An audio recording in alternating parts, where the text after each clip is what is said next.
The question is simple. Who killed Grégory Villemin, a 4-year-old boy?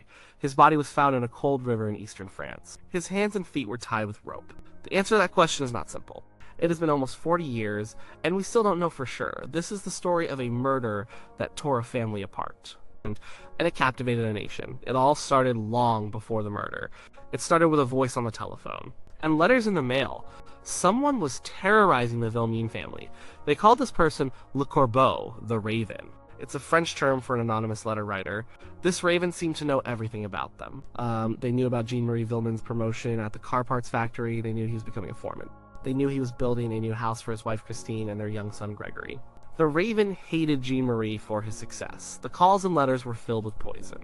They were about jealousy, resentment. The voice on the phone was hoarse, menacing. The letters were written in jagged block capitals. They threatened Jean-Marie. They mocked him.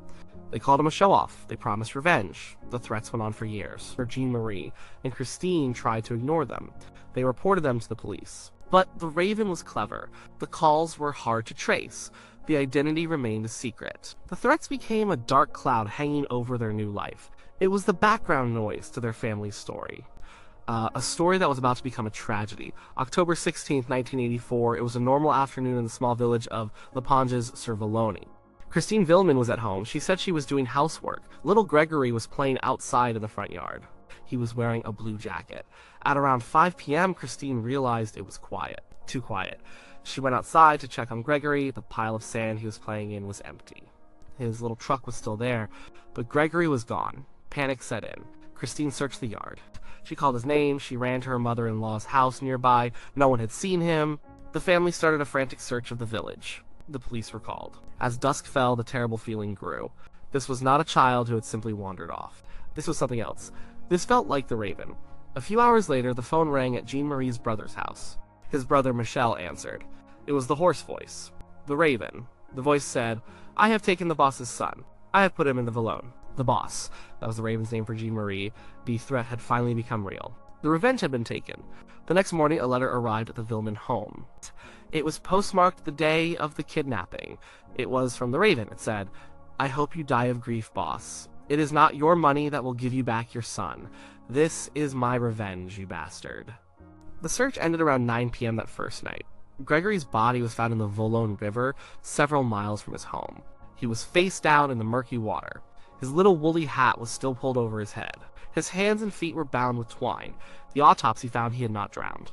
There was water in his lungs, but it was not the cause of death. He was likely thrown into the river while he was still alive, but unconscious or dying. The cause of death was asphyxiation. The cold water had finished the job. The murder of a child shocked the country. The media descended on the small village. The investigation began immediately. It was led by a young, ambitious judge named Jean-Michel Lambert. Everyone wanted an answer. Who was the raven? Who could do something like this to a little boy? The police didn't have to look far. The raven's letters, filled with intimate family details, suggested the killer was close. Very close. The search for Gregory's killer became a search for the traitor inside the Villemin family. The first suspect was a man named Bernard Laroche. He was Jean-Marie Villemin's cousin.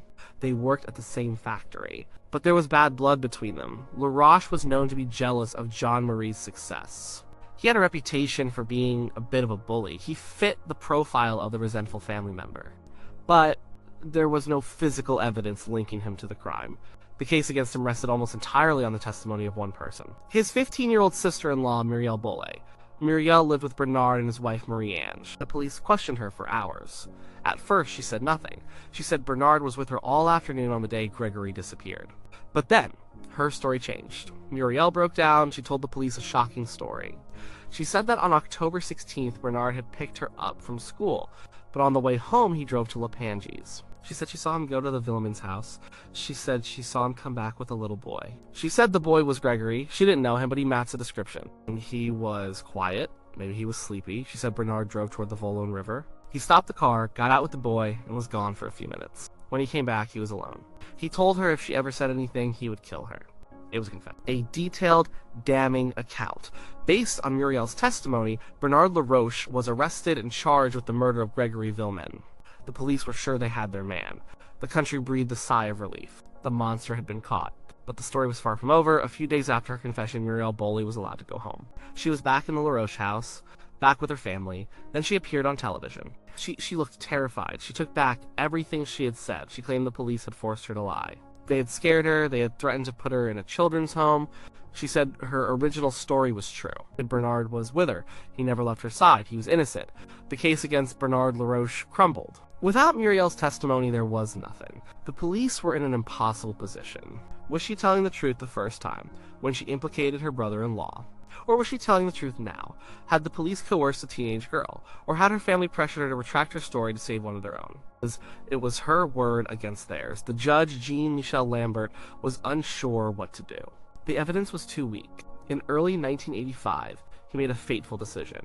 He ordered Bernard Laroche's release from prison. For Jean-Marie Villemin, this was unbearable. He was a father consumed by grief. He had listened to Muriel Balley's confession. He believed it. He was absolutely convinced that his cousin, Bernard Laroche, had murdered his son. He saw Laroche's release not as a failure of evidence, but as a failure of justice.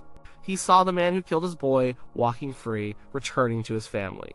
Jean-Marie felt the system had betrayed him. He became obsessed. He started carrying a hunting rifle in his car. He told reporters that if the justice system wouldn't deal with Laroche, he would. On March 29, 1985, Jean-Marie Villemin drove to Bernard Laroche's house. Laroche was outside working on his car. Jean-Marie got out of his vehicle. He shouted, "I'm going to kill you." He raised his rifle. He shot Bernard Laroche in the chest. He killed him instantly. Then he drove to the police station and turned himself in.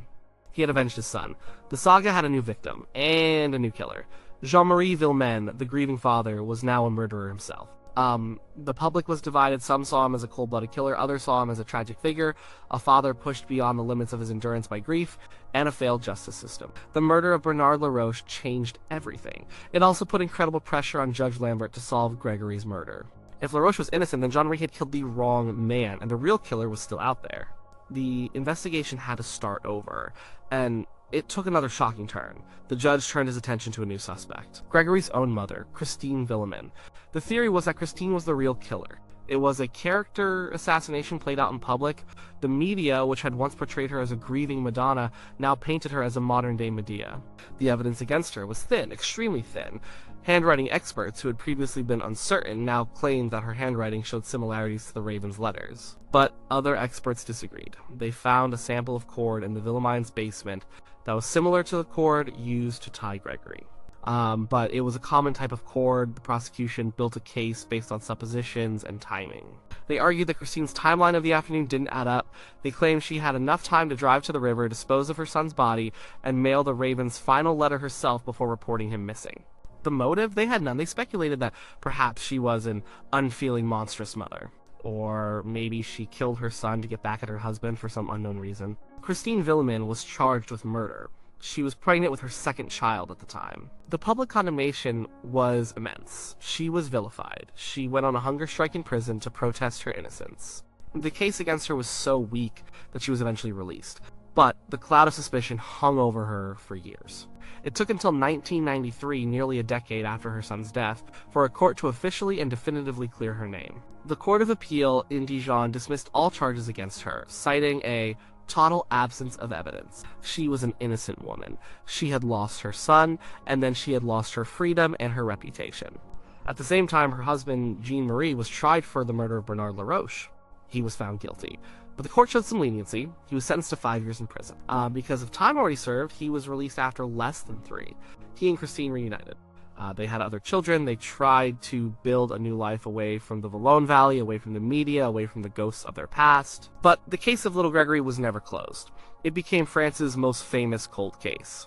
The central mystery remained. If Bernard Laroche didn't do it and Christine Villemin didn't do it, then who did? And Judge Lambert, the first investigating magistrate, was heavily criticized for his handling of the case.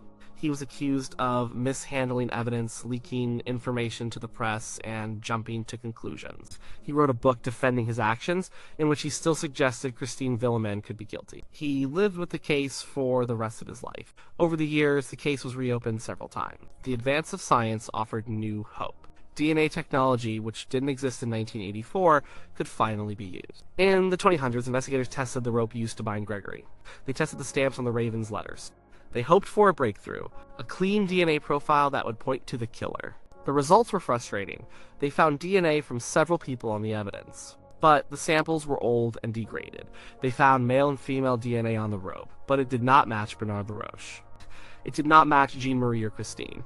They found DNA on the letters, but again, no definitive matches to the main suspects. The science that was supposed to solve the mystery only seemed to deepen it. It ruled people out, but it didn't rule anyone in. Then in 2017, there was another stunning development. The case was taken over by a new judge in Dijon. Investigators used new software to analyze the evidence and witness statements. They looked at old alibis and timelines with fresh eyes. They started to believe in a new theory, or rather an old one. They believed Bernard Laroche was involved, but he did not act alone. They believed it was a family plot, a collective crime born out of deep-seated jealousy. Police arrested 3 people: Marcel Jacob, who was Jean-Marie's great-uncle, Jacqueline Jacob, his wife, and Ginette Lecomte, Christine's sister-in-law. Marcel and Jacqueline Jacob were an elderly couple who had always been in the background of the case. They lived near the Villemin's. They were known to harbor resentment towards Jean-Marie's family. They had no solid alibi for the time of the murder. Investigators now suspected they could be the real Ravens, the masterminds behind the harassment campaign. The theory was that the Jacobs, and perhaps others in the family, were the ones writing the letters and making the calls. They hated Jean-Marie's father, Albert, and his mother, Monique. The success of their son, Jean-Marie, was a constant source of bitterness. The police now believed that, on that fateful day, Bernard Laroche was part of a group that abducted Gregory. Perhaps the goal was only to scare the family, but something went horribly wrong. At the same time, Muriel Bolle was arrested again. She was now a middle-aged woman. For more than 30 years, she had stuck to her story. Her first confession was a lie forced on her by the police. But now a new witness came forward, a cousin.